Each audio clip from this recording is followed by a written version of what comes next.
আপনার কাছে কত টাকা ক্যাশ থাকলে অথবা সম্পদ থাকলে কত টাকা আপনাকে কোরবানি দিতে হবে। বর্তমানে এই সময়ে আপনি যদি চাঁদির সনাতন পদ্ধতির মূল্য যদি আপনি নির্ধারণ করেন, তাহলে বর্তমান সময়ের বাজার অনুযায়ী 52.5 তোলা রৌপ্যের মূল্য আসতেছে 1,86,000 থেকে 87,000 টাকার সম্পদ অথবা অর্থ যার কাছে থাকবে তাকে অবশ্যই কোরবানি দিতে হবে। সেটা যদি ঈদের দিন অর্থাৎ কোরবানির দিনেও যদি এই সম্পদের মালিক হয়, তাকে অবশ্যই কোরবানি আদায় করতে হবে।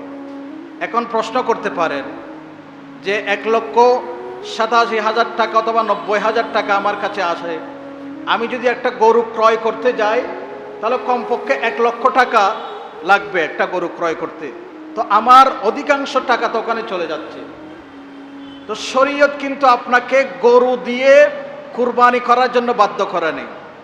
আপনি একটা 10,000 টাকার ছাগল দিয়েও কুরবানি করতে পারেন। আপনাকে যে 1 লক্ষ টাকা দিয়ে গরু ক্রয় করে এটা দিয়ে যদি কুরবানি করতে হবে, শরীয়ত তো এটা বাধ্যবাধকতা করে নাই। হ্যাঁ, যাদের সম্পদ আছে অট্টালিকা, তারা গরু দিয়ে, মহিষ দিয়ে, উট দিয়ে কুরবানি করবে। তো আপনার যদি কুরবানি ফরজ হয়ে যায়, ওয়াজিব হয়ে যায়, আপনি একটা ছাগল দিয়ে কুরবানি করলে আপনার কুরবানি আদায় হয়ে যাবে। তবে এই ছাগলের বয়স 1 বছরের সমপরিমাণ হতে হবে।